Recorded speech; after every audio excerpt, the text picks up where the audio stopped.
আসসালামু আলাইকুম viewers, welcome to another video. পাখিরহাট YouTube চ্যানেলে আপনাকে স্বাগত।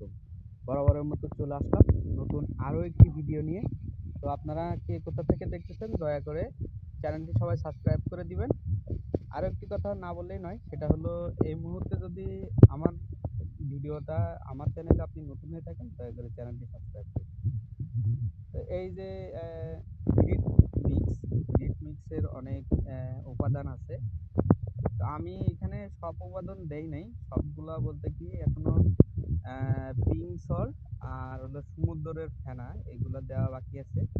তো আর সবগুলা দিয়েছি, আরো সবগুলা কি কি আমি এখানে মিক্স করছি আমি আগে কয়েকটা ভিডিওতে একবার ক্লিয়ার করছি অবশ্যই। আর আপনারা আমার ভিডিও যদি রেগুলার দেখেন তাহলে বুঝতে পারবেন আমি আপডেটগুলা যেগুলা দিয়ে থাকি মোটামুটি এগুলো হলো আপনার খুবই ভালো করে আমি ভিডিও করে থাকি আলহামদুলিল্লাহ। আপনারা দেখেনও তো, আপনারা ভালোই আমাকে লাইক, কমেন্ট, শেয়ার করেন।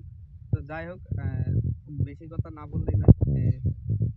আমি আগে এটার উপাদান কি কি উপাদান দিয়ে আপনারা ভালোভাবে ভালো মানের গ্রিড তৈরি করতে পারবেন সেগুলা বলবো। তো আমি প্রথমে এখানে দিছি ডিমের খোসা, লাল ডিম যেটা, ব্রয়লার লাল ডিম খোসা।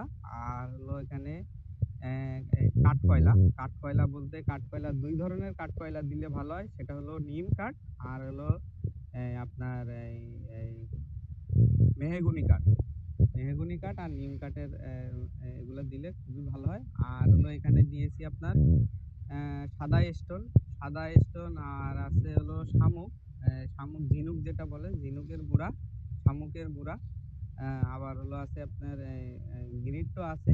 গিরিট হলো গুয়া, গুয়া যে গিরিট সেটা।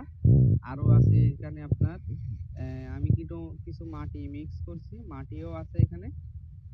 তো ৪-৫ পদের জিনিস দিয়ে মিক্স করলে অবশ্যই আপনার গিরিটটা অনেক উন্নত মানের হয়। এগুলো আপনার কবুতর খাইয়াও মনে করেন শান্তি পায়। তো এইগুলা হলো আপনার কবুতরের একটা বিশেষ উপাদান।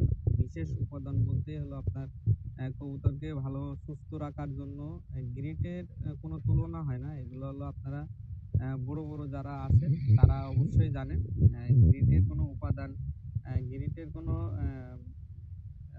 গ্রিটের উপরে কোনো কিছু নাই। কবুতরের যেসব